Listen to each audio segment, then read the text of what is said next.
President Trump's assertion Wednesday that the United States is ready to embrace peace was welcomed by American Catholic leaders who call it a relief from mounting tensions with Iran. Here with me now to discuss this further is national correspondent for the Tablet and Crux, Christopher White. Welcome, Christopher. Good to be with you, Lydia. Now, Pope Francis, he also urged peace as well as self-restraint and dialogue on both sides. Now, will his words have any bearing on U.S. foreign policy? Well, I mean, the Pope's word certainly has moral authority. You know, he was speaking this morning to a room of diplomats from around the world, and he put this issue front and center. In that audience was U.S. Ambassador to the Holy See, Callista Gingrich, her husband Newt Gingrich. Both have strong ties to the Trump administration. So even if it's not some form of hard diplomacy, there's certainly some soft diplomacy at work. The Pope making it very clear that he's watching this and he wants leaders to take this to heart. So we'll see how it plays out.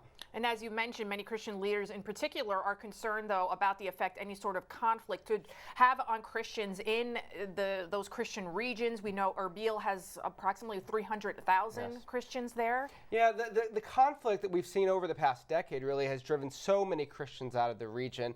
And I think this is something that the Pope has consistently talked about, is the fact that, you know, the Christians, this is sort of the cradle of Christianity in many respects, and we're just seeing them sort of dissipate.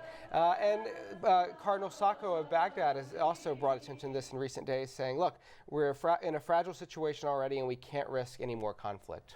And here in the United States, many Catholic voices as well as Catholic leaders, they were very happy, I guess, relieved to hear the president's words when he said that the United States was ready to accept peace. What do you think about that? Yeah, I mean, I think one of the things that a lot of Catholic leaders emphasized was the Pope said we need dialogue. Yesterday, President Trump, he also hinted at dialogue in his address. And I think a lot of Catholic leaders are hoping there's something there they can work with, because that is certainly the way that a lot of church leaders want to see this to go. He definitely softened his stance. Yes, exactly. A lot of people said, you know, there's some de-escalation, and that's something we should welcome, and as a Catholic Church, do all that can be done to support that. Thank you so much, Christopher White, national correspondent for the Tablet and Crux. Thanks, Lydia.